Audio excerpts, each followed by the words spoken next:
The Eagles just gave us a glimpse into the future, and it's very different, as the final days of training camp just gave us a behind-the-scenes look into exactly what the Birds have been planning on offense, and it's even more creative and explosive than I expected. Meanwhile, Makai Lemon's role might be even bigger than we thought, while DeVonta Smith and some other weapons have been turning heads as well. Saquon Barkley's being asked to do something completely new, and Tariq Woolen is putting everyone on notice, including Vic Fangio. Plus, I'll discuss why the most recent discourse on Jalen Hurts is completely stupid, and all the other news, stories, injuries, and developments from the final couple days at Eagles camp starting right now. Well, I can't believe I'm saying this, but Eagles training camp is officially over, as the Birds just had their final 2 camp practices on Tuesday and Wednesday, and now the countdown to roster cutdown day is officially on. But before we can even think about that, we gotta dive into what just happened the last couple of days at Eagles training camp. Starting on Tuesday with public practice at the Linc, as that may have been one of, if not the most eventful practice that the Birds have had all summer. I mean, it was a wild day, with huge plays coming on both sides of the ball and some big news to go over as well, so let's start at the beginning, when Eagles fans poured into the Linc, as they do every single year, to watch their team practice. Not a game. We talking about practice. According to reports, there were over 45,000 fans in attendance at the Birds' public practice this year, which is just absolutely insane. I mean, it's not surprising. Eagles fans show up for this every year, but sometimes you just got to appreciate that we really do got the best fan base in the NFL, man. Like, it's special. Also, with the NFL season right around the corner, that means that a brand new Madden has also just hit the shelves, as Madden 27 dropped on August 13th, and that's where the sponsor of today's video comes in, that being Eneba. Eneba is a trusted and established digital marketplace with over 7 million monthly users where you can buy games, gift cards, and top-ups, and the main draw is that they offer these games and other items at a lower price than the official listings. I mean, take Madden 27 for example. You can see here that you can buy yourself a copy for less than the official listing, which is $70 for the standard edition and $100 for the deluxe edition. Again, Eneba offers lower prices than that, and it's not just Madden. You can find deals on thousands of games, DLCs, gift cards, and other things like that. Eneba has great deals, making it a great fit not just to buy Madden, but also to buy a ton of other games on whatever console or platform that you can think of. PlayStation, Xbox, Nintendo Switch, PC.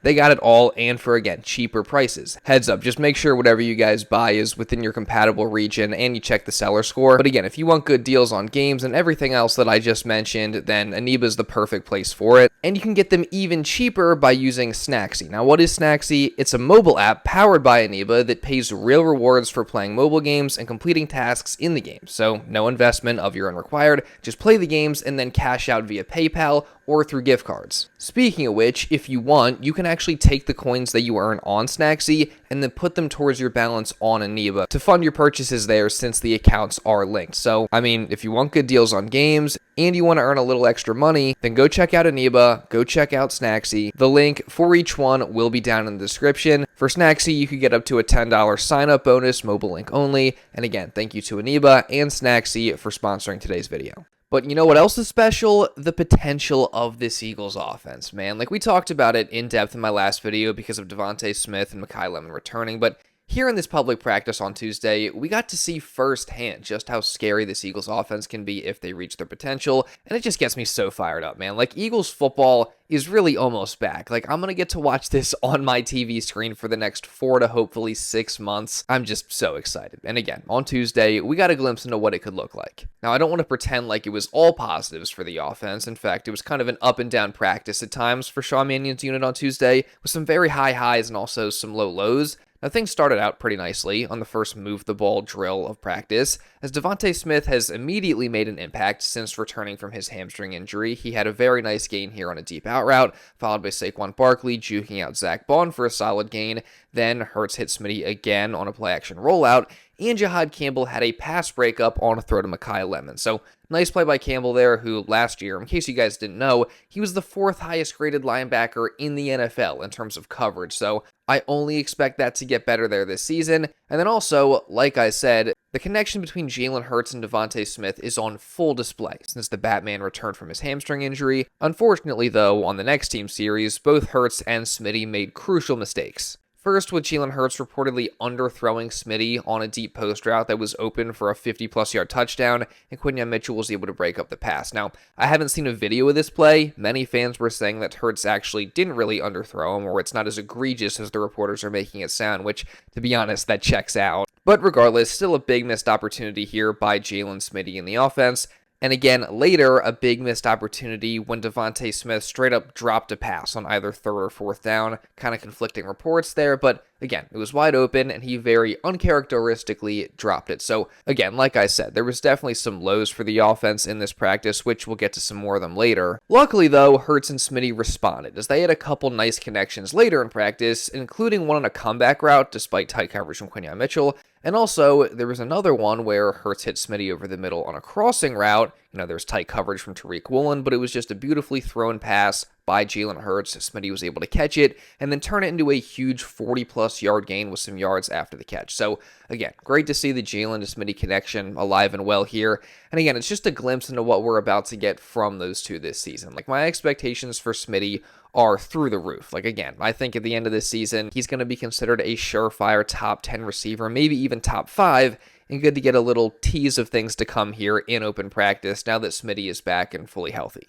But that's not the only connection that we saw here on Tuesday night. In fact, pretty much all the Birds' notable weapons made big explosive plays. For example, Jalen hit Dontayvion Wicks twice on deep crossing routes that went for big gains, which, Wicks I feel like hasn't been talked about as much these last couple of weeks, but he continues to be very involved in this offensive practice, and I'm expecting that to continue going into the season. Also, Hollywood Brown made a big play, as the Birds' likely wide receiver 4 has really come on here these last several practices after a quieter first few weeks of camp. And here we saw Hurts hit him on a deep crosser that he caught and then ran in for a touchdown, which again, you love to see that. I'm very excited to see how the Eagles will use Hollywood this season. And also, one note that Jimmy Kempski made in his article, crossing routes are going to be a big part of this offense at every level this year based on what we've seen at camp. Thank you! This is just so refreshing to hear after we've spent literal years just watching the Eagles spam hitch routes pretty much every single play. That's all changing this year, and I could not be more excited about it. It's not the only big change that Mannion and the Birds showed off on Tuesday, though, as one of the other big plays of the day was Jalen Hurts' touchdown throw to Saquon Barkley. And this came on a play where Saquon Barkley lined up in the backfield and then ran a corner route to the back of the end zone and came down with a beautifully placed pass from Jalen Hurts with multiple defenders in the area. First off, what a play by both Hurts and Barkley here. Super impressive by both those guys. An insane placement on this throw. Also, by the way, Makai Lemon was wide open across the middle, too, for the touchdown. So Hurts had two options here, which you love to see, in great play design by Sean Mannion. But what's even more exciting to me is that this play showcased something that we haven't seen much of over the past few years, but we're about to see a lot more of in 2026, and that is using the running backs out of the backfield more as receivers. There's been a lot of talk about that during the spring, during training camp. We saw flashes of it during the Birds' preseason game, especially against the Patriots when Carson Steele caught a number of short passes and turned them into big gains.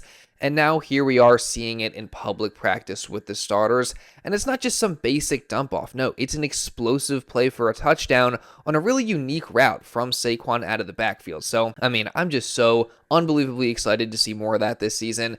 And I think it just adds another element that makes this offense even more dangerous. It's just one more thing that the defense has to account for. So I'm curious to get your guys' opinions. How many receiving yards and receiving touchdowns do you expect for Saquon this season? Let me know your thoughts down in the comments below. But that's not all. We also saw the Birds tease another really creative wrinkle that has been added to this offense, and it has to do with Makai Lemon. Now, we all know at this point about the Birds' reported plan to use Lemon a lot as a weapon in pre-snap motion, and we also know that Lemon is very versatile and can line up all over the field.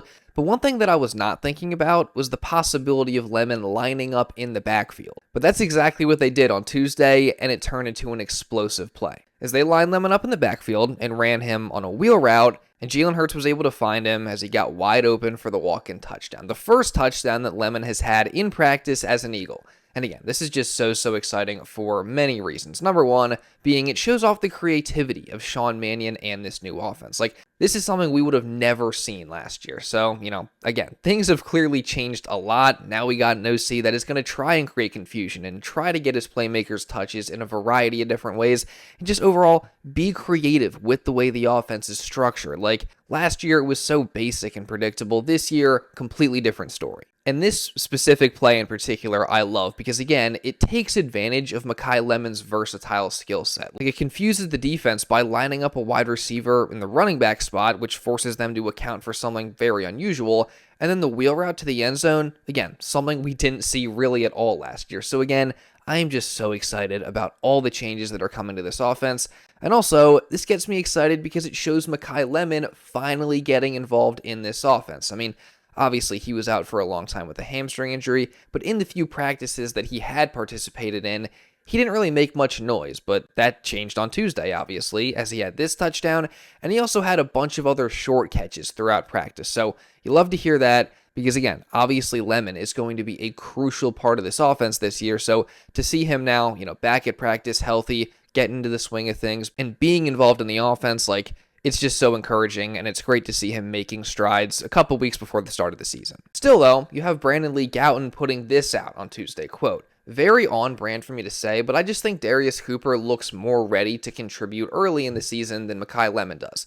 Obviously, Lemon's working his way back from injury and things could change, but that's how I feel at this point in time." Which, that is probably an accurate take, but also, Lemon's the first round pick for a reason. They believe in his potential, and the guy has barely had any time to actually practice this offseason because he's been dealing with injuries. So, he'll come along, just given time, and I think he still should have the big role in the offense this year, but I also do want to see Darius Cooper too, because again, the guy has been the star of training camp, and I want to see if the Birds actually have something here. So, we'll see how that goes. Hopefully, Sean Mannion's able to, figure out a role for him. And then also, since we're on the topic of wide receivers, Elijah Moore made another nice play on Tuesday, catching a touchdown pass from Andy Dalton, who was first up as QB2. So we'll be curious to see how that battle plays out by the end of this week. And I'll also be curious to see if Elijah Moore, first off, does make this roster, which I think he's going to, and also what kind of role he might have in the offense this year.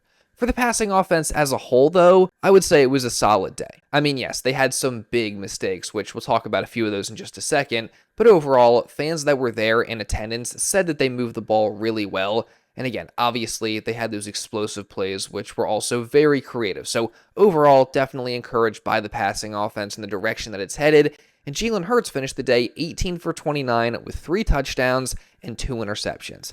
Now, obviously, the interceptions aren't ideal, right? Jalen Hurts has actually thrown a lot more interceptions during this training camp than we typically see from him, or we have seen from him in the past. However, personally, I am not going to panic over this for the simple fact that, again, this is a brand new offense this year. For years, we've asked the Eagles to make these changes and throw the ball over the middle of the field more. Now they're actually finally doing it and making those changes, but it's a big adjustment, so of course there are going to be growing pains. I mean, at the end of the day, guys, it's practice. We're talking about practice, man. I mean, how silly is that? This is exactly what these practices are for, to learn and grow and to make mistakes. Now, if we're halfway through the season and Jalen Hurts is leading the NFL in interceptions, then we're having a different conversation. But right now, again, it's just practice. I see no cause for concern, despite what the Philly media wants you to believe. I mean, I just think it's so hilarious that we've been asking for these changes for so long. In fact, months ago, I actually think WIP asked the question of, do you think Jalen Hurts needs to throw more interceptions this year? With the whole idea behind that question being that the Eagles' passing game has just been so conservative as to not turn the ball over in years past, and that's kind of limited what they can do. But if Jalen Hurts gets more aggressive, sure, we'll have more interceptions, but we'll also have bigger numbers in the passing game. But now that they're finally making the changes that you asked for, now all of a sudden the interceptions are a concern. And in the opinion of Elliott Shore-Parks, if this continues, if the interceptions continue, then the Eagles need to revert back to the conservative passing game. Stop it. Get some help. I mean, we can't be serious. Again, the Eagles are making some big changes here to the passing game. There are going to be growing pains, but I'm more than willing to live with those because I believe that once we get through them, the passing game as a whole is going to be a lot better and more dangerous because of it. Speaking of the interceptions, though, we got to give a ton of credit to the guy who made those plays, that being cornerback Tariq Woolen, as he won Player of the Day for his impressive 2-interception performance. The first being a play where Hurts was trying to get the ball to Makai Lemon, but Woolen got there first for the easy interception, and then the second being the more impressive of the two, as he read Hurts to a T and picked off a sideline out route throw to DeVonta Smith, and he returned it all the way back to the end zone for a touchdown. And what's especially impressive about this play is that Woolen broke on this pass before Hurts even threw it. Like, the ball is out when Smitty makes his break, but Woolen recognized the route immediately and broke on it really, really fast to come up with the interception. So, in my opinion, just a really impressive play by the corner. And honestly, I'm thinking there's a solid chance that Woolen leads the Eagles in interceptions this year. I mean, I saw some people, including Jimmy Kempski, say this,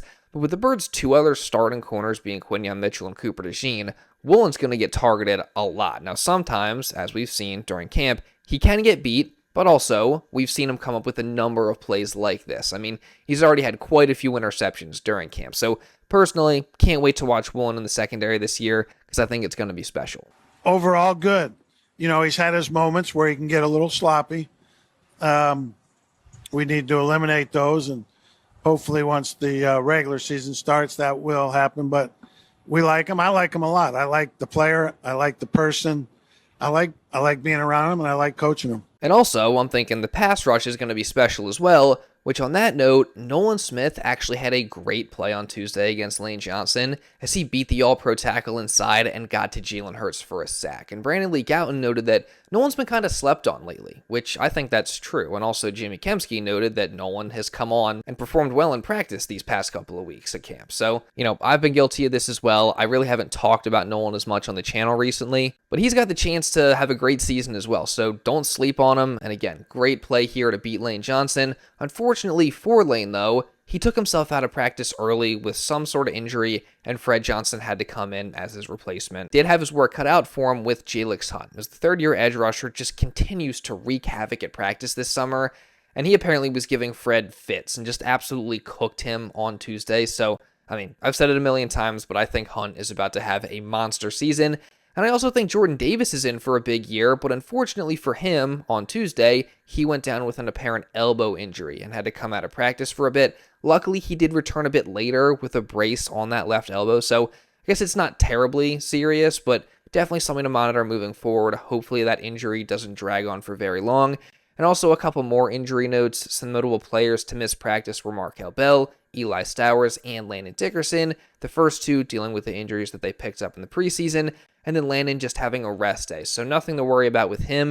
And then also Willie Lampkin returned to practice after missing Monday's session, which that's big. So yeah, again, super eventful public practice for the Eagles on Tuesday, but there was still one practice left to go at camp on Wednesday, and there's a lot to talk about from that as well. That said, it was a pretty light day on Wednesday as the Birds winded down camp and they got ready for the preseason finale on Friday. Speaking of which, it does seem like Tanner McKee is going to be the starter in that game, which is notable for the Birds QB2 battle. You know, I'll be curious to see if Andy Dalton does play after him or if he's not going to be playing at all. That could tell us something, but that battle's more than likely going to be over and decided by Sunday on roster cutdown day. I mean, I don't think both those guys are still going to be on the team by then, so that'll be something to watch. But also, in regards to this preseason finale, it looks like we are going to get to see Makai Lemon, as he was participating in the team's walkthrough with the backups as they were preparing for Friday's game. So that's going to be really, really exciting. Obviously, we've talked a ton about Lemon these past few days and how he might be used in the offense, so it'll be good to get a little glimpse of that on Friday against some different competition.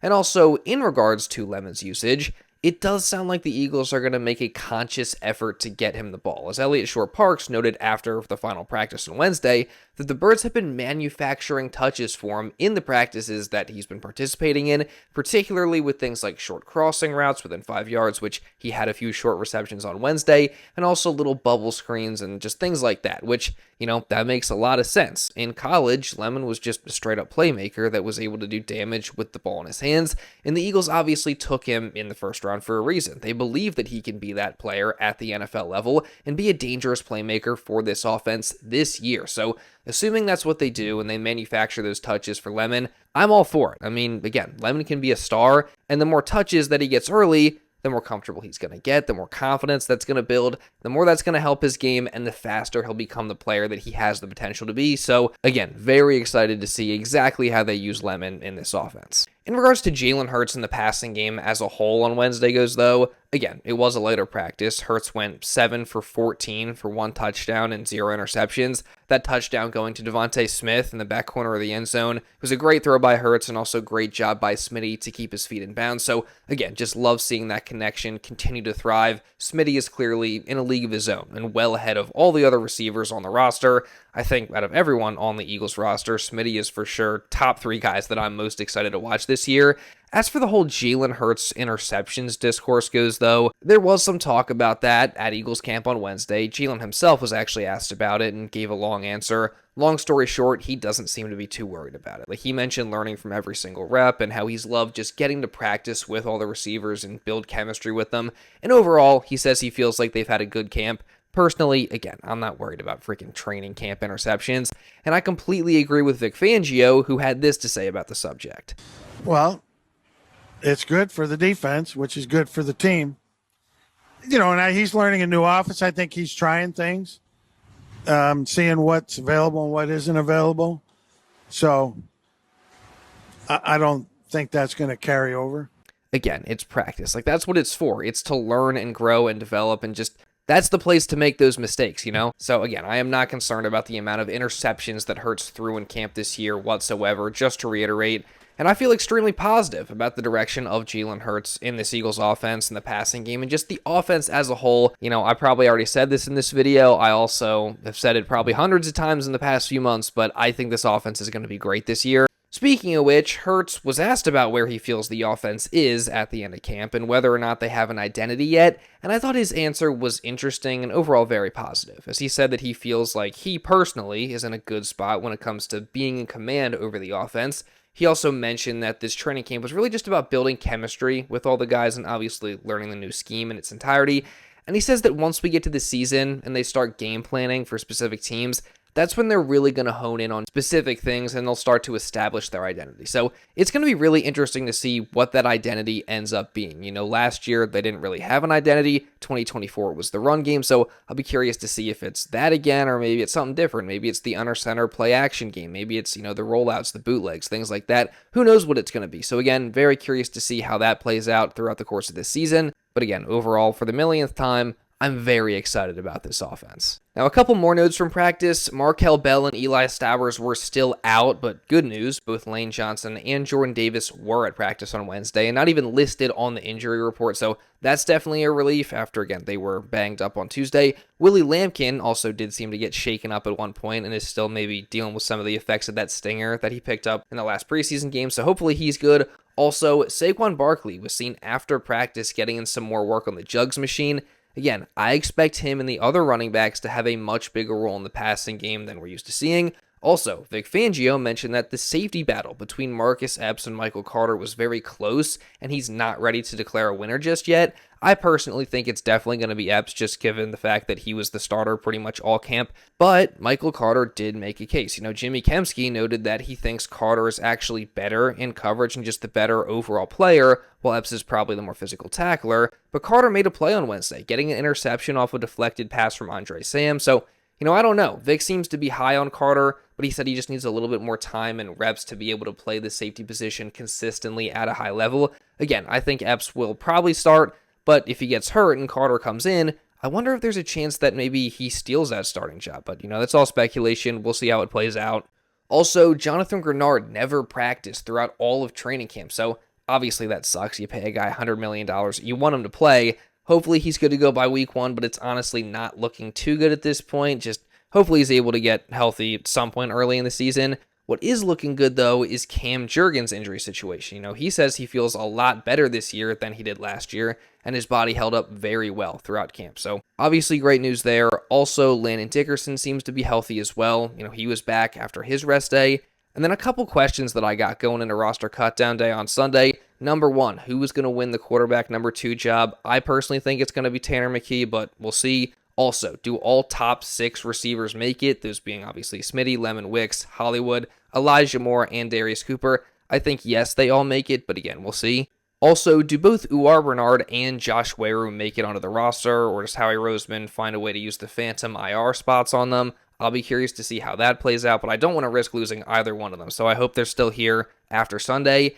And then there are some bubble guys that I'm curious if they have any chance of making it, like Britton Covey as a punt returner and Carson Steele and Kapina Gushikin. So again, we'll see how it all plays out. And also, one more thing I do want to mention, remember how Za'Darius Smith retired last year from the Eagles very abruptly? Well, he's now back as a Falcon, and he just explained the reason why he retired the way he did last year, and it's absolutely heartbreaking. Well, I wasn't supposed to retire. Said I wasn't going to tell this story, but I'm going to tell it. Yeah, man. Got a phone call from my mom's doctor telling me that she don't have much longer to be on this earth. So I let the team know. Obviously, they wasn't trying to let me leave, but that was the only thing I had left to retire. So I retired, dealt with that. After losing my mom, I lost my grandma. Then after my grandma, I just lost my dad. So y'all obviously know what I've been through. I wanted to bring this up because I do remember when this happened last year and how certain people reacted to it. I myself, well, I'm sure I didn't say anything too crazy. I probably did make one or two jokes about it. I don't know if that's the case or not. I actually don't remember, but I just wanted to shed light on this because this is yet another example of, you never know what's going on with these players behind the scenes. Like, we as fans get a certain picture painted to us just by, what happens in the games, what gets reported in the media, but, stuff happens that we have no idea about, this obviously being a big example of it. And over the past year, I think we've seen a lot of examples where, some terrible things have happened around the NFL to certain guys, and mental health has been a big factor in that. I've always been, an advocate for mental health, or I've tried to be on this channel, especially this past year when some of these things have happened, and I will continue to be that. So I just wanted to shed light on this and send some prayers out to Za'Darius Smith and, wish him well going forward with the Falcons. And yeah, I just think it's a good reminder of, when stuff like this happens that maybe, looks a certain way in the public eye, you never know what's going on behind the scenes, All that said, guys, again, training camp, it's over now, which is crazy to say, but, next up we got the preseason finale on Friday, and I want to be covering that. I want to be covering roster cutdown day, and then, we're like 2 weeks away from the start of the season, so I want to be covering everything during that as well. Make sure you guys subscribe and turn on notifications so you don't miss anything. Also, hit the like button because that helps me out a ton as well, so if we can get to at least 500 likes today, that would be greatly appreciated. Also, hit the hype button because that really does help me out a ton as well. And leave a comment just regarding anything that I talked about in this video. And if you do want to watch another Eagles video going over their practice on Monday, you can check this out right here.